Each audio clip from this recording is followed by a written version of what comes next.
নমস্কাৰ, মই আচাৰ্য বিনয় কাশ্যপ। আজি আমি এটা টপিক লৈ আলোচনা কৰিম। মানুহবিলাকৰ বৰ ভয় হয় যে তেওঁলোকৰ চাৰে চাতি সোমাই আছে বা চাৰে চাতি আহিলে কি হ'ব। কাৰণ ইয়াক বহুত বেছি এনেকুৱা ধৰণৰ ট্ৰিট কৰা হৈছে যে চাৰে চাতি আহিলে জীৱনটো বহুত ষ্ট্ৰাগল আহিব। হয়, চাৰে চাতিয়ে জীৱনত বহুত ষ্ট্ৰাগল আনে, কিন্তু তাৰ আগতে আমি জানিব লাগিব যে চাৰে চাতি হয় কি।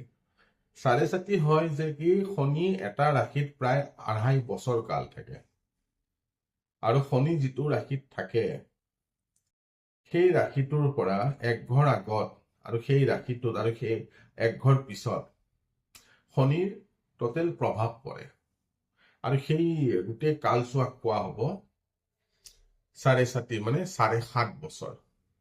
কাৰণ কিয়, এটা ৰাশিত শনি ২.৫ বছৰ থাকিব, টোটেল ৩টা ৰাশি হলে ৭.৫ বছৰ হ'ব। আৰু এই ৭.৫ বছৰত শনি দেৱতাই কি কৰিব, মানুহৰ জীৱনত বহুত ষ্ট্ৰাগল লৈ আহে।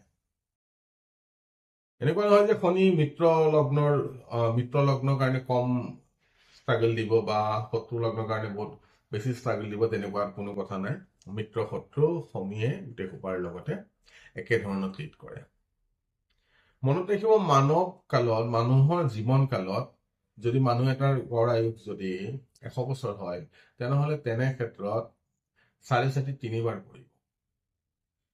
প্ৰথম যিটো চাৰে চাতি ওলাব সেইটো বৰ এটা ইমান এফেক্টিভ নহয়, কিন্তু ২ নম্বৰ যিটো চাৰে চাতি পৰিব সেইটো এটা খুব ষ্ট্ৰাগল পিৰিয়ড আহিব, আৰু থাৰ্ড যিটো চাৰে চাতি পৰিব সেইটো বৰ বিশেষ এটা ষ্ট্ৰাগল পিৰিয়ড নহয়। সেইকাৰণে ছেকেণ্ড ফেজ চাৰে চাতিটোক বহুত বেছি ষ্ট্ৰাগল বুলি ধৰা হয়। ছাপোজ এতিয়া শনি দেৱতা কুম্ভ ৰাশিত ভ্ৰমণ কৰি আছে, কাৰোবাৰ কুম্ভ ৰাশি যদি হয় তেনেহলে শনি দেৱতাৰ ছেকেণ্ড ফেজ চাৰে চাতি চলি থাকিব। কাৰণ যেতিয়া মকৰত সোমাইছিল কুম্ভ ৰাশিৰ কাৰণে প্ৰথম ফেজ চাৰে চাতি ষ্টাৰ্ট হৈছিল, যেতিয়া কুম্ভত সোমাব দ্বিতীয় ফেজ চাৰে চাতি সোমাব, চলি থাকিব, আৰু যেতিয়া মীনত সোমাব অন্তিম ফেজ চাৰে চাতি চলি থাকিব। আৰু তেতিয়া কি হ'ব, মেঘ ৰাশিৰ কাৰণে চাৰে চাতি ষ্টাৰ্ট হৈ যাব যেতিয়া শনি দেৱতা মীন ৰাশিত প্ৰৱেশ কৰি দিব। তেনেকে গোটেইকেইটা ৰাশিতে শনি দেৱতা মুভ কৰি থাকিব। এতিয়া মেইন কথা হ'ল কি যে চাৰে চাতি পৰিলে মানুহবিলাকে কিয় ভয় খায়।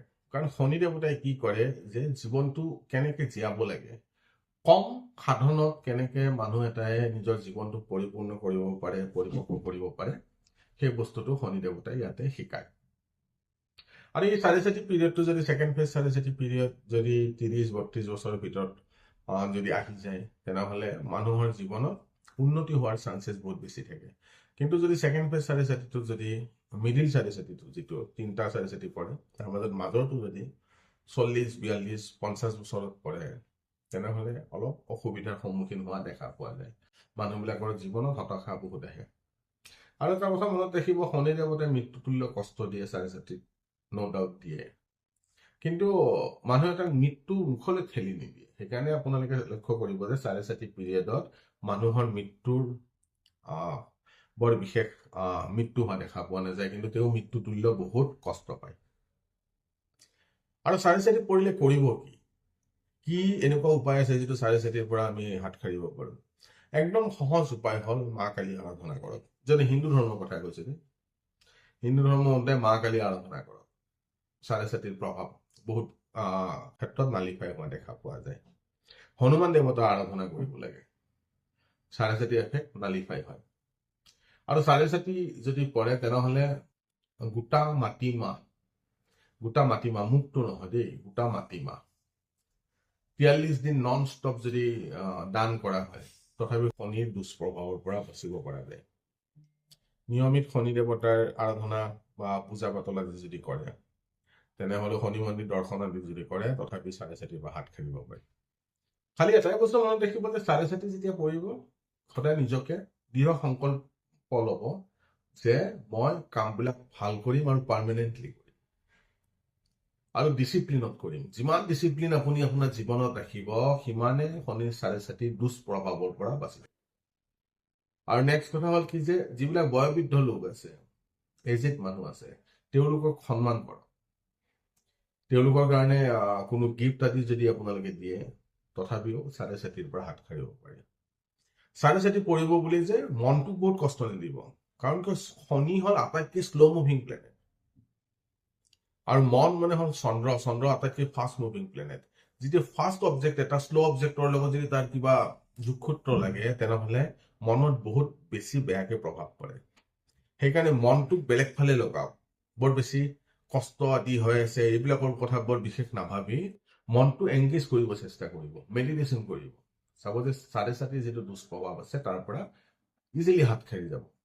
ৰিমেডিৰ ক্ষেত্ৰত মই ক'লো যে মা কালী আৰাধনা কৰক, হনুমান বাবাৰ আৰাধনা কৰক, গোটা মাটিমাহ দান দিয়ক, মিঠাতেল আদি দান দিয়ক, বয়োজ্যেষ্ঠ ব্যক্তিসকলৰ লগত সুসম্পৰ্ক ৰাখক, আৰু চাব যে চাৰে চাতিৰ যিটো দুষ্প্ৰভাৱ আছে সেইটো লাহে লাহে কমি যাব।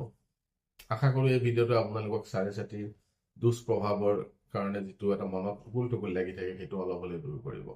ধন্যবাদ।